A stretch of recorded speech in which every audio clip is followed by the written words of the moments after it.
الدین الخالص. الحمد للہ رب العالمین والصلاة والسلام علی سید الانبیاء والمرسلین نبینا محمد وعلی آلہ واصحابہ اجمعین، اما بعد. محترم حاضرین، اللہ رب العالمین کی توفیق سے ہم اور آپ یہاں ایک نیک مقصد کے لیے اکٹھا ہوئے ہیں. اس نیک مقصد کا ہمیں احساس کرنا چاہیے. یہ ہر مرتبہ میں کہتا ہوں، اس لیے کہ نیت اور ارادے کا بڑا دخل ہوتا ہے. آدمی ایک عام کام بھی کرتا ہے اور اس عام کام میں بھی وہ اچھی نیت، اچھا ارادہ کر لے تو وہ کام، عام کام بھی اس کا عبادت بن جاتا ہے اور اجر و ثواب کا ذریعہ بن جاتا ہے. اور یہاں تو الحمدللہ ہم لوگ ایک نیک کام کے لیے ویسے بھی اکٹھا ہوئے ہیں، تو اللہ کی توفیق ملنا نیک کام کی، اس پر بھی اللہ کا شکر ادا کرنا چاہیے. تو اللہ کا شکر ہے کہ اس نے ہمیں یہ موقع دیا. بہت زیادہ طول طویل بات نہ کر کے میں یہ کہنا چاہتا ہوں کہ ماں باپ کے حقوق کے بارے میں تو باتیں بہت ہوتی ہیں کہ اولاد کی کیا ذمہ داری ہے، کیا اس کے فرائض ہیں ماں باپ کے تئیں. ماں باپ کی خدمت کرنا اور ان کا احترام کرنا، ان کی اطاعت کرنا، یہ سب اپنی جگہ پر، اس میں کوئی شک نہیں کہ یہ بڑی اچھی چیز ہے اور ہونا بھی چاہیے. لیکن ایک موضوع اس کے برعکس ہے کہ ماں باپ کے اوپر اولاد کے تعلق سے کیا ذمہ داری، اولاد کے کیا حقوق ہیں ماں باپ کے اوپر. اس پر ذرا گفتگو کم ہوتی ہے. حالانکہ یہ ایسا ٹاپک ہے کہ حقیقت میں اگر اس کو ڈھنگ سے ہم لوگ لے کر کے چلیں اور شریعت کا جو مقصد ہے اس کو سامنے رکھ کر کے ہم اپنے بال بچوں کی نگرانی کریں، تربیت کریں، ان کے حقوق کی ادائیگی کریں، تو یہ جتنی شکایتیں دنیا بھر کی کہ سماج بگڑ رہا ہے اور بچے بگڑ رہے ہیں اور لڑکیاں بگڑ رہی ہیں، یہ بڑی حد تک اس پر کنٹرول پایا جا سکتا ہے. لیکن شروعات کرنی ہوگی ہمیں اپنے گھر سے، اپنی اولاد سے، اپنے آپ سے. تو سارا رونا دھونا کل بند ہو جائے گا، سارے شکوے شکایتیں بند ہو جائیں گی اور ایک اچھا ماحول بنے گا. آپ جانتے ہیں کہ اللہ کے نبی صلی اللہ علیہ وسلم جب نبی بن کر کے آئے تو مکے کے اندر 13 سال تک اپنے صحابہ کی تربیت کرتے رہے، ان کی ذہن سازی کرتے رہے. 13 سال کے بعد جب اس زمانے میں بہت زیادہ جو ہے احکام اور ذمہ داریاں اور فرائض نہیں نازل ہوتے تھے. اس وقت صرف اور صرف لے دے کر کے ایک نماز تھی فرائض میں، باقی روزہ جا کر کے مدینے میں فرض ہوا، زکوٰۃ جا کر کے مدینے میں فرض ہوئی، اور بھی جتنے سب چیزیں ہیں سب 13 سال کے بعد مدینے میں جا کر کے. مکے کے اندر کیا تھا؟ تربیت. مکے کے اندر لوگوں کے دلوں میں توحید کی بات، اخلاق کی بات، ایمان کی بات، یہ سب ذہن سازی ہو رہی تھی. اولاد کیا ہے؟ اولاد کے لیے آپ جانتے ہیں کہ انسان کتنا خواہشمند رہتا ہے. ہر انسان چاہتا ہے کہ اللہ تعالیٰ اس کو اولاد دے، بیٹے بھی دے، بیٹیاں بھی دے. لیکن قسمت کی بات ہے، کسی کو بیٹے بیٹیاں دونوں مل جاتے ہیں، کسی کو صرف بیٹے ملتے ہیں، کسی کو صرف بیٹیاں ملتے ہیں، کسی کو نہ بیٹا نہ بیٹی، کچھ بھی نہیں ملتا. لیکن یہی اولاد جس کی خاطر ماں باپ بہت زیادہ فکر مند رہتے ہیں، بے چین رہتے ہیں اولاد کے لیے، اور پھر جب اولاد پاتے ہیں تو وہ ان کی آنکھوں کا نور، آنکھوں کی ٹھنڈک ہوتی ہے، اور ان کے لیے نہ جانے کیا کیا وہ کرتے ہیں. تو کبھی کبھی یہ اولاد جو ہے ہمارے لیے خیر کا بھی ذریعہ بنتی ہے اور کبھی کبھی ہمارے لیے فتنہ بھی بنتی ہے. اللہ تعالیٰ نے قرآن میں کہا کہ المال والبنون زینت الحیات الدنیا، مال اور اولاد دنیاوی زندگی کی زینت ہے، زینت ہے۔ آدمی کتنا خوش ہوتا ہے جب اپنے بال بچوں کے درمیان بیٹھتا ہے، ان کو لے کر کے چلتا ہے، سماج میں اس کا ایک وزن ہوتا ہے، تو یہ دنیاوی زندگی کی زینت ہے۔ لیکن دوسری طرف انما اموالکم اولادکم فتنہ، تمہارا یہی مال اور تمہاری یہی اولاد تمہارے لیے فتنہ بھی ہے، آزمائش ہے۔ فتنے کا مطلب وہ نہیں ہوتا ہے جو عام طور سے ہم لوگ اردو میں بولتے ہیں، فتنے کا مطلب آزمائش۔ اللہ تعالی نعمت جب دیتا ہے تو اس نعمت کے ذریعے بندوں کو آزماتا ہے کہ آیا ہمارے بندے ہماری نعمت کی قدر کرتے ہیں یا نہیں کرتے۔ سب سے پہلی تو یہ کہ ہم ہمیشہ اللہ کے شکر گزار رہیں کہ اللہ تعالیٰ تو نے ہمیں اولاد دی ہے۔ کتنے لوگ ہیں جن کو اولاد نصیب نہیں، یا کتنے لوگ ہیں جن کو اولاد ہے بھی تو ان کی اولاد ان کے قابو سے باہر ہے۔ تو بسا اوقات اس اولاد کی وجہ سے انسان جو ہے، فتنہ کا مطلب یہ ہوا کہ اولاد کی وجہ سے انسان سیدھے راستے سے ہٹ جاتا ہے، اولاد کو کھلانے پلانے کے لیے جائز ناجائز ہر طرح کے وسائل آمدنی کے استعمال کرتا ہے، تو وہ فتنہ ہوئے، آزمائش ہوئے۔ تو اسی لیے ان کو فتنہ بھی کہا گیا ہے، اور دوسری طرف وہ نعمت بھی ہیں، دنیاوی زندگی کی زینت بھی ہیں۔ تو اللہ تعالیٰ نے جو اولاد کے تعلق سے ذمہ داریاں ہمیں دی ہیں وہ بڑی مطلب یہ ہے کہ وسیع ہیں، اور بڑی ان کا دائرہ بڑی دور تک پھیلا ہوا ہے۔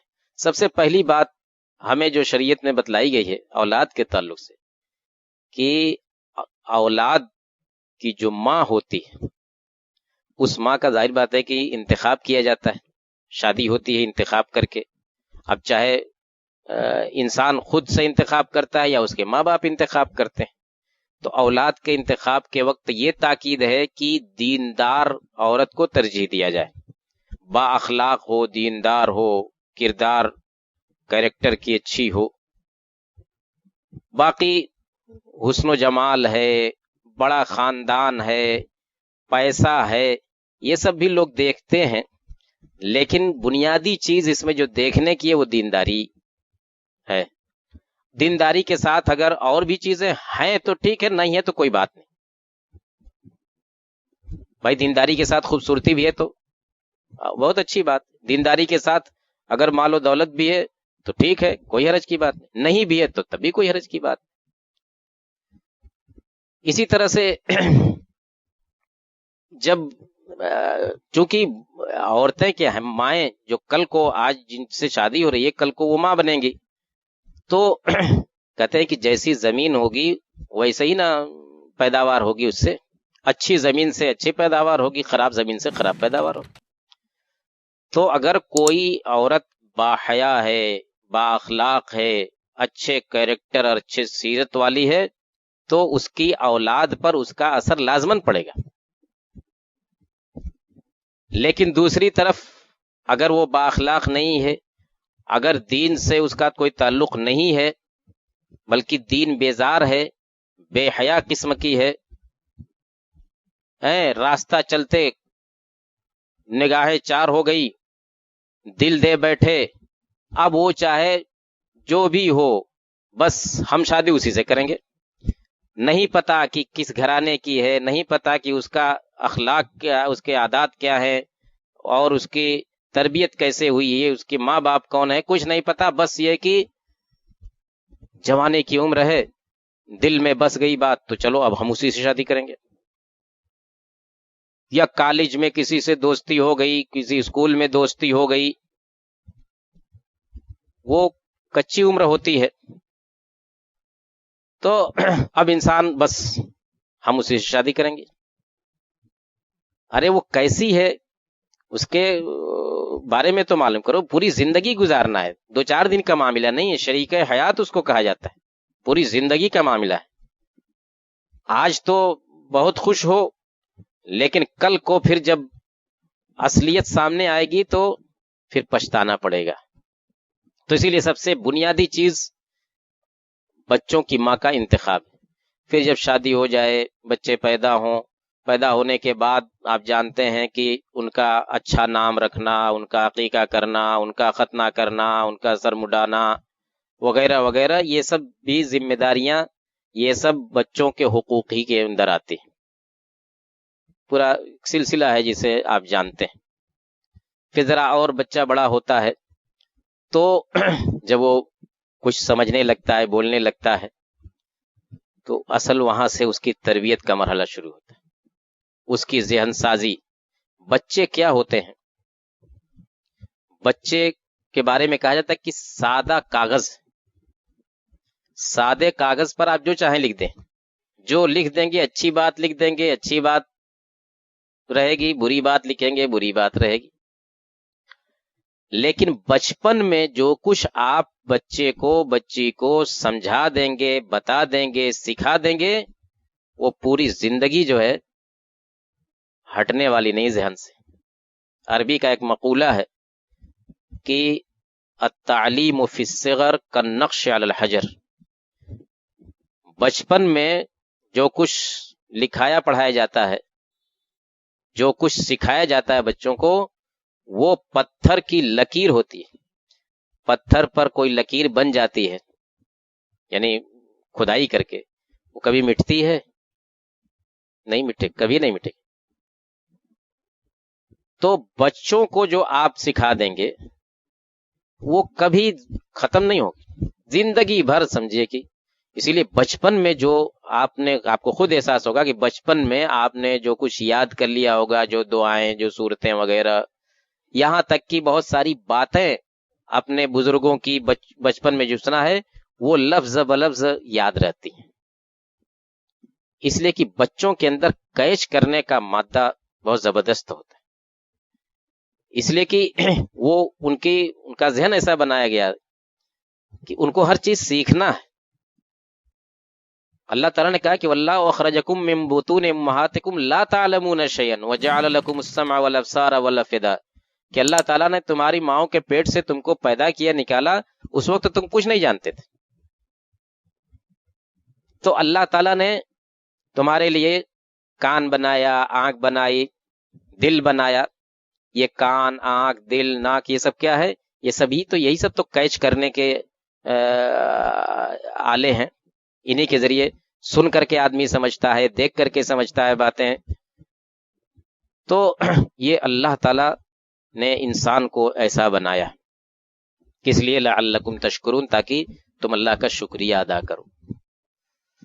تو بچپن میں ہم بچوں کو جیسا آپ چاہیں بنا دیں. اچھا بنائیں گے تو بن جائیں گے، برا بنائیں گے تو برے بن جائیں گے. بچپن میں جو عادت پڑ جائے گی وہ بری عادت ہے تو بھی نہیں چھوٹے گی، اچھی ہے تو بھی برقرار رہے گی.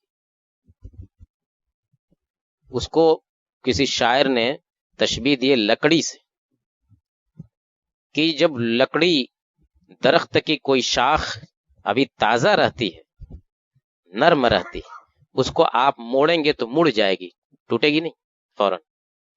لیکن وہی لکڑی جب اور پختہ ہو جائے گی، وہی سوکھ جائے گی، آپ موڑنا چاہیں تو مڑے گی نہیں، مڑ سکتے. کیا ہوگا؟ ٹوٹ جائے گی. تو بچے جب بگڑ جائیں گے تو پھر اس کے بعد آپ ان کو بنانا چاہیں گے تو بڑا مشکل ہوگا، بڑا مشکل. آپ جتنا بنانا چاہیں گے اتنا زیادہ وہ بگڑتے جائیں گے. لیکن بچپن میں اگر آپ نے بنا دیا ہے تو پھر بعد میں آپ کو فکر کرنے کی ضرورت نہیں. تو یہ مرحلہ بڑا نازک ہوتا ہے، اس کو ہمیں سمجھنا چاہیے کہ اس مرحلے میں کوئی سستی نہیں ہونی چاہیے ہماری طرف سے. اب جو ہے بچے جیسے جیسے بڑے ہوں، ان کو کن کن چیزوں کی تعلیم دینی ہے؟ سب سے بنیادی چیز عقیدہ، اللہ کا نام بار بار اس بچے کے سامنے لیا جائے، اور دینی باتیں اس کے سامنے ہوں. جب بچہ تھوڑا سا ہوشیار ہو جائے تو اس کو پڑھانے کے لیے، لکھانے کے لیے انتظام کیا جائے، عبادتوں کی تعلیم دی جائے، نماز، روزہ. اب عبادت کا مطلب یہ ہے کہ نماز یہ نہیں کہ ہاں چلو اب نماز پڑھو. نماز سے پہلے طہارت سکھلانا ہے، وضو کیسے کرے گا بچہ، کیا کیا چیزیں ضروری ہیں وضو کرنے میں. اور بچوں کو بھی بچیوں کو بھی یہ ہم نہیں بتائیں گے اپنے بچوں کو تو کون بتائے گا. ہوتا کیا ہے کہ بچے بس یہ ہے کہ اگر سیکھتے بھی ہیں تو بڑوں کو دیکھ کر کے کہ کیسے کرتے ہیں، اب وہ نہیں جانتے کہ ہاں اس میں پوری صحیح طریقہ کیا ہے. بس دیکھتے ہیں کہ ان کے بڑے لوگ ہاتھ دھل لیں تو بھی ہاتھ دھلتے ہیں، دیکھتے ہیں کہ ہاتھ کونی تک دھلتے ہیں تو بھی. اب بسا اوقات ان کا ہاتھ جو ہے کہیں کہیں سوکھا رہ جاتا ہے. یہ باریکی وہ نہیں جانتے کہ اگر ہاتھ سوکھا رہ گیا وضو میں تو وہ وضو نہیں ہوگا. تو یہ سب چیزیں بچپن سے ان کو بتلانے کی، طہارت، وضو، غسل اور صفائی ستھرائی. اور یہ صرف عبادت ہی کے لیے نہیں، صفائی ستھرائی تو ہمارے دین کا جز ہے. عام زندگی میں کپڑا بھی صاف ہو، ہمارا گھر بھی صاف ہو، اور رہن سہن سب کچھ، گھر کے باہر بھی جائیں، کہاں پیشاب کرنا ہے، کہاں پاخانہ کرنا ہے، کہاں تھوکنا ہے، کہاں نہیں تھوکنا ہے، یہ ساری چیزیں صفائی نظافت کی یہ سب سکھلائی جائیں گی. تھوڑا اور بڑا ہوگا بچہ تو اور جو دوسری چیزیں ہیں اور عقیدے کی چیزیں، عقیدہ بنیادی چیز ہے. یہ نہیں کہ ہاں بہت بڑا ہو جائے گا تب نہیں. اللہ کے رسول صلی اللہ علیہ وسلم حضرت عبداللہ بن عباس رضی اللہ تعالیٰ عنہ کو، جو کہ ابھی بچے تھے، ایک مرتبہ اونٹ پر پیچھے بیٹھا کر کے کہیں سواری پر لے کے جا رہے تھے، جیسے ہم لوگ گاڑی پر پیچھے بچوں کو بیٹھا کر کے لے جاتے ہیں. تو دیکھیے کہ جو مربی ہوتا ہے، جو بچے کا خیر خواہ ہوتا ہے، وہ یہ نہیں کہ باقاعدہ بیٹھا کر کے ہی بچے کو تعلیم دے، نہیں، وہ کوئی بھی موقع دیکھتا ہے فرصت کا تو اسی اونٹ پر چل رہے ہیں بچے کو عبداللہ بن عباس کو مخاطب کر کے کریں کہ یا غلام احفظ اللہ یحفظک، احفظ اللہ تجدہ تجاہک، کہ اے بچے، غلام کہتے ہیں بچے، کہا کہ اے بچے، عبداللہ بن عباس بچے ہیں، کہا کہ اے بچے اللہ کو یاد رکھو، اللہ تعالیٰ تمہیں یاد رکھے گا. یہ کیا ہے؟ عقیدہ ہی کی تعلیم تو ہے کہ اللہ کو یاد رکھو تو اللہ تم کو یاد رکھے گا. جیسے قرآن میں اللہ تعالیٰ نے کہا نا کہ فَاذْكُرُونِي أَذْكُرْكُمْ، تم مجھ کو یاد رکھو تو میں تم کو یاد رکھوں گا. تو یہ خالی بڑوں کے لیے نہیں، بچوں کو بھی بتانا چاہیے بچپن ہی سے، ان کے دل کے اندر اللہ کی عظمت، اللہ کی بڑائی، اللہ کی قدرت، اللہ پر اعتماد، یہ سب چیزیں ان کے ذہن میں. اور بھی بہت ساری چیزیں، احفظ اللہ تجدہ تجاہک، آگے کہا کہ اور بھی بہت ساری چیزیں بتلائی، کہا کہ پوری دنیا اگر تم کو فائدہ پہنچانا چاہے کوئی، اور اگر اللہ تعالیٰ نہیں چاہتا ہے تو پوری دنیا تم کو کوئی فائدہ نہیں پہنچا سکتی. پوری دنیا تم کو کوئی نقصان پہنچانا چاہے لیکن اللہ تعالیٰ نہیں چاہتا تو پوری دنیا مل کر کے تم کو کوئی نقصان نہیں پہنچا سکتی. یہ سب ساری باتیں ایک بچے کو اللہ کے نبی صلی اللہ علیہ وسلم سکھا رہے تھے، عقیدے کی بات. ایک مرتبہ کوئی خوشی کا موقع تھا، شاید تہوار کا موقع تھا، کچھ بچیاں اللہ کے رسول صلی اللہ علیہ وسلم کے گھر میں آئی ہوئی تھی حضرت عائشہ کے پاس. وہ گیت گا رہی تھیں، چھوٹی بچیاں تھیں انصار کی. گیت گاتے گاتے انہوں نے یہ بھی گیت گائی، کہا کہ وَفِينَا نَبِيٌّ يَعْلَمُ مَا فِي غَدٍ، کہ ہمارے بیچ ایک ایسے نبی ہیں جو کل کی بات بھی جانتے ہیں، کل آئندہ کی بات بھی جانتے ہیں، گویا غیب کی بات جانتے ہیں. دیکھیے کہ آج اس مسئلے کو لے کر کے کتنا لوگ ادھم مچائے ہوئے. غیب کی بات اللہ کے رسول صلی اللہ علیہ وسلم نے فوراً ٹوکا بچیوں کو، کہا کہ دعی ہذہ وقولی ما کنت تقولین، کہا کہ یہ بات مت کہو، یہ چھوڑ دو، باقی اور جو گیت پڑھا ہے، شعر پڑھا ہے، وہ سب کہو، لیکن یہ مت کہو کہ ہمارے اندر ایک نبی ہے جو غیب کی بات جانتے ہیں. یہ سب عقیدہ ہے.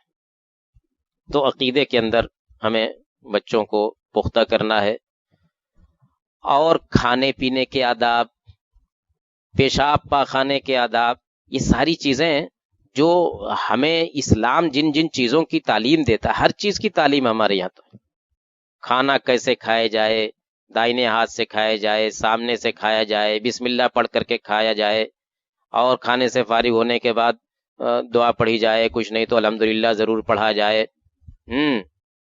اسی طریقے سے پیشاب پاخانے کے آداب کہ پاخانے میں جاتے ہوئے پہلے بایاں پاؤں رکھا جائے، نکلتے ہوئے دائیں پاؤں پہلے باہر نکالا جائے، داخل ہوتے ہوئے یہ پڑھا جائے، نکلتے ہوئے یہ پڑھا جائے۔ پیشاب پاخانے کے وقت دائنا ہاتھ نہ استعمال کیا جائے، بایاں ہاتھ استعمال کیا جائے۔ یہ سب تعلیمات ہیں، یہ سب بچوں کو بتلانا ضروری ہے، بالقصد بتلانا۔ یہ نہیں کہ ہاں چلو ہو سکتا ہے کہ مدرسے میں سیکھ لیا، ہو سکتا ہے کہ اسکول میں سیکھ لیا، نہیں، ہمیں بھی بتانا، ساتھ میں لے کر کے کھانا کھائیے اور کھانے کے آداب اس کو بتائیے، اور جب بھی آپ کوئی غلط کام کرتے ہوئے دیکھیے تو اس کو ٹوکیے۔ لباس کیسا ہونا چاہیے، لباس کے معاملے میں بھی شریعت کی جو تعلیمات ہیں، بچوں کا لباس کیسا ہو، بچیوں کا لباس کیسا ہو، اس کے کیا کون سی چیزیں اس میں منع ہیں، کون سی چیزیں جائز ہیں، یہ ساری چیزیں بچپن ہی سے آپ تھوڑی سی محنت بچپن میں کر دیں گے، پوری زندگی آپ کو راحت رہے گی۔ کبھی یہ بچہ یا بچی آپ کو شکایت کا موقع نہیں دے گا، کبھی آپ اس کی طرف سے کوئی شکایت نہیں سنیں گے۔ لوگ تعریف کریں گے، ارے یہ کس کا بچہ ہے بھائی، ارے یہ کس کی بچی ہے، اتنی شریف، اور یہ بچہ کس کا ہے، ہم سے سلام کرتا ہے، یہ کس کا بچہ ہے، دیکھتے ہی طبیعت خوش ہو جاتی ہے، اس کا لباس، اس کی صفائی ستھرائی ہے کہ نہیں۔ آپ اسکول میں بچوں کو بھیجتے ہیں، اسکول سے کبھی کبھی رپورٹ آتی ہے کہ نہیں آتی ہے کہ ہاں آپ کا بچہ بہت اچھا ہے، یا آپ کا بچہ جو ہے اس کی یہ شکایت ہے۔ شکایت سنتے ہیں تو آپ کو تکلیف ہوتی ہے، اور کوئی تعریف سنتے ہیں تو آپ کو خوشی ہوتی ہے۔ تو یہ پوری زندگی کا مسئلہ ہے، خوشی اور تکلیف اور شکایت کا۔ اس لیے بچپن ہی سے ہم اس کو لے کر کے چلیں گے تو آگے کی زندگی بڑی آسان ہوگی۔ یہ کچھ چیزیں جو ہے جس کو تربیت اور تعلیم کے باب میں رکھا جائے۔ اس کے ساتھ ساتھ بچوں کو کچھ چیزوں سے بچانا بھی ضروری ہے۔ یہ تو بچوں کو دینا، بچوں کو کے ذہن میں یہ سب باتیں مثبت باتیں جن کو کہتے ہیں پازیٹیو، یہ، لیکن دوسری چیز جو نگیٹو ہے، جو منفی چیزیں ہیں، جو خراب چیزیں، ان سے بچانا ہے بچوں کو۔ مثال کے طور پر بچے جب تھوڑا سا بڑے ہوتے ہیں تو گھر سے باہر نکلتے ہیں، گھر سے باہر ہمارے بچے کس کے ساتھ رہتے ہیں یہ نظر رکھنا بہت ضروری ہے۔ ہمارے بچے گھر میں جب تک رہتے ہیں تب تک تو محفوظ رہتے ہیں اگر ہماری نگرانی صحیح رہی، لیکن گھر کے باہر ان کو بری سنگت مل جاتی ہے تو خراب ہو جاتے ہیں۔ آپ گھر میں جتنا بھی نظر رکھیں، لیکن گھر کے باہر اگر خراب ساتھی مل گئے تو آپ کی ساری محنت پر پانی پھیر دیں گے۔ اسی لیے سخت نگرانی، اس سلسلے میں بھی ایک حدیث ہے، ذرا طویل ہے اس لیے میں اس کو ذکر نہیں کرنا چاہتا۔ اس میں خلاصہ یہ ہے کہ اچھے ساتھی کی مثال جو ہے خوشبو بیچنے والے کی ہے کہ اس کے ساتھ ہر حال میں آدمی کو فائدہ ہوتا ہے، خوشبو ملتی ہے، اور برے ساتھی کی مثال جو ہے بھٹی، لوہار کی بھٹی کی ہے کہ وہاں بیٹھو گے تو نقصان ہی ہے، یا تو دھواں لگے گا، گرد و غبار لگے گا، نہیں تو کچھ نہیں، وہ بھٹی سے کوئی چنگاری آپ کا کپڑا جلا دے گی۔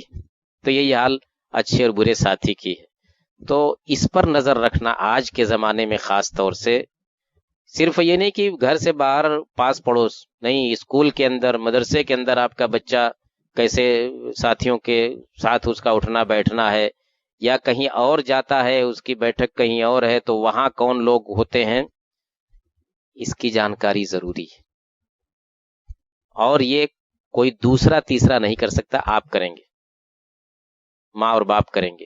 ایسے ہی بچیوں کا معاملہ ہے، بچیوں کے سلسلے میں زیادہ احتیاط کی ضرورت ہوتی ہے۔ بچیاں جب گھر سے نکلیں تو ان کا وہ کہاں کھیلتی ہیں، چھوٹی بچیاں ہیں تو کہاں کھیلتی ہیں، کہاں کہاں جاتی ہیں۔ کبھی کبھی پڑوس کے گھر میں جا کر کے بچے کھیلتے ہیں، ہو سکتا ہے پڑوس والے ویسے نہ ہوں اخلاق کردار کے اعتبار سے جیسے آپ ہیں، تو ان گھروں میں بھی بچے بگڑ سکتے ہیں۔ پھر وہی حال اسکول کا، مدرسے کا، اور وہی حال کچھ دوسری ایسی جگہوں کا جہاں بچے اکٹھا ہوتے ہیں۔ ایک چیز آج کے زمانے میں اور بھی نظر رکھنے کی ہے، یہ تمباکو مصنوعات جو ہوتے ہیں، گٹکا، خینی، سگریٹ، بیڑی، کتنا چلن ہے، جبکہ یہ سراسر زہر ہیں، ان سے کینسر اور نہ جانے کتنی بیماریاں پھیلتی ہیں، باقی پیسہ جو برباد ہوتا ہے وہ لگ۔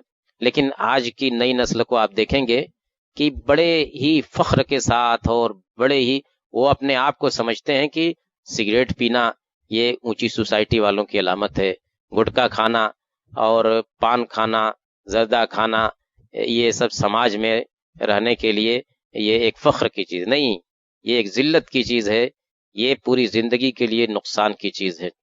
تو ان چیزوں سے بھی، ان پر بھی نظر رکھنا۔ بسا اوقات بچے کیا کرتے ہیں کہ گھر میں تو آتے ہیں تو خوب اپنا منہ صاف کر کے چلے آتے ہیں، گھر سے باہر ہیں اگر تو سب کچھ چل رہا ہے، لیکن گھر میں ماں باپ کے سامنے خوب شریف بنے رہتے ہیں۔ ہم لوگ تو مدرسوں میں بھی دیکھتے ہیں باہر لڑکے کیا کرتے ہیں، کبھی کبھی نظر پڑتی ہے، اور مدرسوں میں ہم لوگوں کے سامنے خوب شریف بن کر کے، منہ دھل کر کے، آ کر کے، تو یہ سب چیز ماں باپ کو اس کو دیکھنا ضروری ہے۔ اسی طرح سے بچپن میں کبھی کبھی بچے جو ہے چوری کے عادی ہو جاتے ہیں۔ چوری کرنا وہ ضروری نہیں کہ کوئی بہت بھاری چوری کرے، ارے کسی دکان پر سامان لینے گیا اور دکاندار کی آنکھ بچا کر کے کوئی ایک ٹافی ہی اٹھا لیا، سامان خریدتے خریدتے ایک ٹافی اٹھا لیا، گھر آ کر کے کہا کہ دیکھو جو ہے دکاندار نے دیکھا نہیں، میں نے ایک ٹافی دھیرے سے اٹھا لی۔ شاباش شاباش، بہت ہوشیار بچہ ہے۔ نہیں، اسی وقت اس بچے کو واپس بھیجیے کہ نہیں، لے جاؤ دکاندار کو دے دو کہ یہ ٹافی میں غلطی سے اٹھا لے گیا تھا، یہ واپس لو۔ یہ مت سوچ کہہ رہے چلو بچہ ہے ایک ٹافی ہی نہ اٹھا لے، نہیں، دھیرے دھیرے وہ جو ہے وہ ٹافی سے پھر بڑے معاملہ اور بڑا ہوگا اور بڑا ہوگا اور بڑا ہوگا۔ اس سلسلے میں ایک واقعہ بڑا مشہور ہے، ذکر کیا جاتا ہے کہ ایک بچے کو، نوجوان تھا، چوری کی دفعہ اس کے اوپر لگی، چوری اس کی ثابت ہو گئی، اور کورٹ نے فیصلہ کر دیا کہ اس بچے کا، اس نوجوان کا ہاتھ کاٹا جائے اسلامی حکومت کے اندر۔ جب جج نے فیصلہ کیا اس کا ہاتھ کاٹنے کا، تو اس نوجوان نے کہا کہ عالی جناب، میرا ہاتھ کاٹنے سے پہلے میری ماں کی زبان کاٹی ہے۔ پوری عدالت خاموش، کیا بات ہے؟ کہا کہ وجہ یہ ہے کہ جب میں بچپن میں پہلا انڈا چوری کر کے پڑوس کے گھر سے لایا تھا تو میری ماں نے میری بڑی پیٹھ تھپ تھپائی تھی، بڑی ہم کو جو ہے مبارکباد دی تھی، اور وہیں سے مجھ کو یہ عادت پڑی، اور چھوٹی چوری کرتے کرتے بڑی چوری کیا، یہاں تک کہ آج تو میرے ہاتھ کاٹنے سے پہلے میری ماں کی زبان کاٹی جائے۔ کہنے کا مطلب یہ ہے کہ ماں باپ بچوں کو اس طرح بگاڑتے ہیں، اس کو معمولی سمجھتے ہیں، یہ معمولی سمجھنے کی چیز نہیں ہے۔ تو بچوں کو غلط چیز سے بچانا اور اچھائی کی طرف لے جانا، یہ آج کے زمانے میں ایک بڑی ذمہ داری بھی ہے اور بہت بڑا چیلنج بھی ہے۔ اس سلسلے میں کئی چیزیں دیکھی جاتی ہیں۔ بہت سارے بچوں کو آپ دیکھیں گے تو لگے گا نہیں کہ اس کے ماں باپ بھی ہیں، یا اس کے گھر میں کچھ بڑے لوگ بھی، اس طرح سے اپنا شور ہنگامہ اور بدتمیزی، میں تو ایسے بچوں کو یتیم کہتا ہوں۔ یتیم ہے، یتیم کس کو کہتے ہیں بھائی؟ جس کے باپ نہ ہو یا جس کے ماں باپ دونوں نہ ہو۔ عربی کا ایک شاعر کہتا ہے کہ لیس الیتیم من انتہا ابواہ من ہم الحیات وخلفاہ ذلیلا، ان الیتیم هو الذی تلقى له امن تخلت او ابا مشغولا، کہ یتیم وہ نہیں ہے جس کے ماں باپ جو ہے اس دنیا سے اس کو چھوڑ کر کے چلے گئے، بلکہ حقیقت میں یتیم وہ ہے جس کی ماں تو ہے لیکن ماں کو اتنی فرصت نہیں ہے کہ بچے پر توجہ دے، اور باپ بھی ہے، باپ بھی مشغول رہتا ہے، مصروف رہتا ہے، اس کو بھی فرصت نہیں کہ بچے کیا کر رہے ہیں، حقیقت میں یتیم وہ ہے۔ تو بہت سے بچوں کو دیکھو تو لگتا ہے کہ یتیم، ماں باپ کے ہوتے ہوئے وہ یتیم ہے۔ کیوں؟ ان کے ماں باپ نے کچھ نہیں سکھایا ان کو، ان کے ماں باپ نے ان کو پیدا کر کے سڑک پر چھوڑ دیا، نہ پڑھائی سے مطلب ہے، نہ تربیت کوئی ہے، نہ کوئی ادب ہے، نہ احترام ہے، کچھ نہیں، نہ کھانے کا طریقہ، نہ پینے کا طریقہ، نہ بولنے کا، نہ چلنے کا، نہ پھرنے کا، مسجد کے اندر کیسے رہا جائے، اسکول مدرسے کے اندر کیسے رہا جائے، کچھ نہیں، وہ یتیم ہے۔ تو یہ چیز نہیں ہونی چاہیے کہ جیتے جی بچے، والدین کے جیتے جی بچے یتیم ہو جائیں، یہ بڑے افسوس کی بات ہے۔ اس سلسلے میں ایک چیز اور بہت زیادہ توجہ دینے کی ہے، وہ یہ کہ بعض لوگ اس معاملے میں کچھ زیادہ سختی کرتے ہیں۔ ایک تو یہ کہ سستی، چلو بچہ ہے، چھوٹا ہے، یہ بھی ہو جائے گا، نہیں۔ دوسری طرف کچھ لوگ اتنی سختی کرتے ہیں، معمولی بات پر مارنا پیٹنا، جہاں بچے سے کوئی غلطی ہوئی فوراً جو ہے لگا دیا 2-4 تماشا، بلکہ بعض لوگ تو ایسی پٹائی کرتے ہیں کہ آپ دیکھ نہیں سکتے۔ یہ طریقہ نہیں ہے۔ مار پیٹ جو ہے، ڈانٹ ڈپٹ کیجیے آپ اور دوسرے ذرائع اختیار کیجیے، لیکن مار پیٹ وہ بھی اس طرح سے، یہ بچوں کو ڈھیٹ بنا دیتی ہے۔ اس سے بچے بنتے نہیں، بگڑتے۔ تھوڑا بہت ہے تو ٹھیک ہے، اور سختی ہونی بھی چاہیے۔ ماں باپ کو اتنا نرم بھی نہیں ہونا چاہیے کہ بچوں پر ان کا کوئی اثر نہ ہو، کوئی کنٹرول نہ ہو، اتنا بھی نرم نہیں ہونا چاہیے، اور اتنا بھی سخت نہیں ہونا چاہیے کہ بات بات میں پٹائی کریں۔ ارے بھائی، اللہ کے نبی صلی اللہ علیہ وسلم سے بڑھ کر کے مربی کون ہوگا؟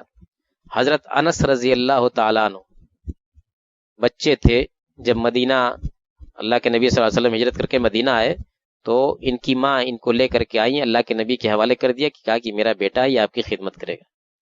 10 سال تک وہ اللہ کے نبی کی خدمت کرتے رہے۔ ان کا بیان ہے کہ میں نے 10 سال تک اللہ کے رسول صلی اللہ علیہ وسلم کی خدمت کی، 10 سال میں کبھی بھی آپ نے مجھ سے یہ نہیں کہا کہ ارے یہ کیوں کر دیا اور یہ کیوں نہیں کیا، یعنی لفظ میں، منہ سے، یعنی مار پیٹ تو دور کی بات ہے، ڈانٹ ڈپٹ دور کی، جیسے ہم لوگ کتنا کہتے ہیں ارے ایسے کیوں کر دیا، ارے یہ کیوں نہیں کیا۔ تو کہا کہ 10 سال میں کبھی اللہ کے نبی نے مجھ سے یہ بھی نہیں کہا کہ یہ کیوں کر دیا اور یہ کیوں نہیں کیا، یہ بھی الفاظ نہیں استعمال کیے۔ اتنے بڑے مربی، اتنے بڑے معلم صلی اللہ علیہ وسلم۔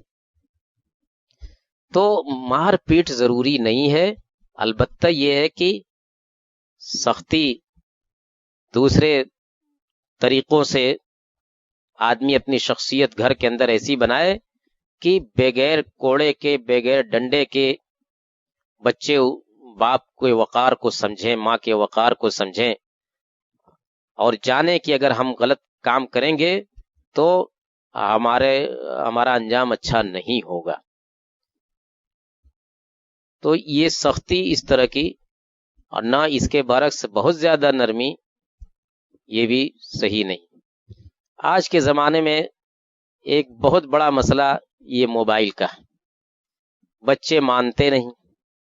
اب بچوں کو موبائل ہاتھ میں دے دو تو ان کی صحت خراب ہوتی ہے، ان کا ایمان خراب ہوتا ہے، ان کا وقت خراب ہوتا ہے، ان کی تعلیم خراب ہوتی ہے۔ یہ بھی بہت بڑا چیلنج ہے والدین کے سامنے موبائل، لیکن بہرحال ایک چیلنج ہے، اس چیلنج کو اسے نپٹنا ہے۔ اب ہم کیسے نپٹیں گے یہ ہماری ذمہ داری ہے۔ بس یہ ہے کہ اس میں اعتدال ہونا چاہیے۔ بعض لوگوں کے بچوں کو دیکھو تو دن کا دن جو ہے گلی میں بیٹھے موبائل ہاتھ میں لیے، ارے بہت اصرار کرے بچہ تو تھوڑی دیر کے لیے کبھی کبھار آپ نے دے دیا اس کی تسلی کے لیے، سمجھا بجھا کر کے، کبھی ڈانٹ ڈپٹ کر کے، کبھی سمجھا بجھا کر کے اس کو، لیکن کیا مطلب کہ دن کا دن جو ہے بچے کے ہاتھ میں موبائل رہے اور آپ کے ماتھے پر شکن نہ آئے، یہ کہاں کی منطق ہے، یہ کہاں کی تربیت ہے؟ یہ بھی افراط و تفریط کا ایک مظہر ہے۔ آپ جانتے ہیں کہ یہ اس کا نقصان کتنا ہے، آنکھ پر کتنا اثر پڑتا ہے. بظاہر آپ کو کچھ نہیں لگے گا، لیکن کچھ دنوں کے بعد یہ ساری شکایتیں دھیرے دھیرے سامنے آئیں گی. بچے کی آنکھ کمزور ہوگی، بچے کا دماغ کمزور ہوگا. اس کے اندر سے بتاتے ہیں کہ ایسی شعاعیں نکلتی ہیں جو انسان کے دماغ کو بھی متاثر کرتی ہیں، اس کے آنکھ کو بھی متاثر کرتے ہیں، پورے جسم کو متاثر کرتی ہیں. تو یہ صرف وقت کا ضیاع ہی نہیں ہے، صرف پیسے کا ضیاع نہیں ہے، صحت بھی برباد ہوتی ہے اس سے. اور جو بچہ اس کے چکر میں پڑ جاتا ہے، تعلیم تو اس کی بہرحال ختم ہوتی ہے. اس لیے کہ یہ ایسا سمندر ہے کہ اس میں جو آدمی جتنا چاہے گھستا جائے پھر نکلنے کا کوئی راستہ نہیں ہوتا. آپ موبائل کھولتے ہیں کسی اور کام کے لیے، اور پتہ چلا کہ یہ بھی ذرا دیکھ لو، یہ بھی آ گیا، تو یہ بھی. جس کام کے لیے آپ نے موبائل کھولا تھا وہ تو بھول جاتے ہیں، بسا اوقات دوسری چیز میں لگ جاتے ہیں. پھر جب ہوش آتا ہے تو بڑی دیر ہو چکی ہوتی ہے. تو جب ہمارا یہ حال ہے بڑے لوگوں کا، ذمہ دار لوگوں کا، تو بچوں کا کیا ہوگا؟ تو اس سلسلے میں بھی ہمیں ذرا چوکنا رہنا اور تھوڑا اچھے طریقے سے بچوں کو ڈیل کرنا ضروری ہے. لیکن بہرحال بچے اپنے بچے ہیں اور ان کی بھی خواہشات ہوتی ہیں. بچوں کے اندر ایک چیز بہت اہم یہ ہوتی ہے کہ وہ بڑوں کو دیکھ کر کے بچوں کے اندر نقالی کرنے کا مادہ بہت،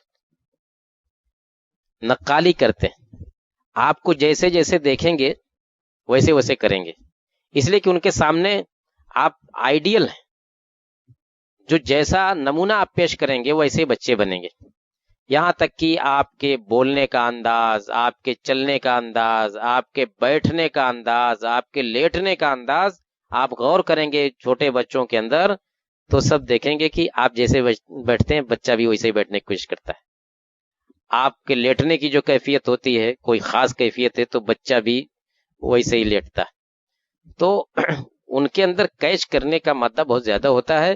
تو اس لیے آپ جیسا اپنے آپ کو گھر میں رکھیں گے، بڑے لوگ جیسا رکھیں گے ویسے ہی بچہ بنے گا. بچے کے سامنے آپ سگریٹ پئیں گے تو بچہ کیا سیکھے گا؟ بچے کے سامنے آپ جھوٹ بولیں گے، جھوٹ سیکھے گا. بچے کے سامنے ہر دم لوگوں کی غیبت کریں گے، شکایت کریں گے تو وہ بھی یہی سب سیکھے گا. لیکن بچے کے سامنے آپ ہمیشہ سچ بولیں، بچے کے سامنے ہمیشہ آپ جو ہے اچھی باتیں کریں تو یہ سیکھے گا. آپ گھر میں آئے بچوں جیسے جب بھی گھر میں آئے سلام کریں تو بچہ بھی آئے گا سلام کرے گا.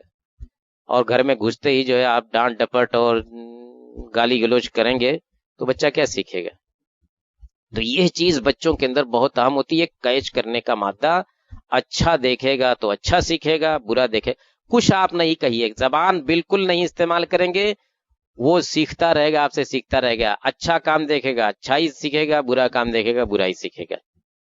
آپ کے بتانے سے پہلے، آپ کے منع کرنے سے پہلے وہ سب کچھ سیکھ لے گا.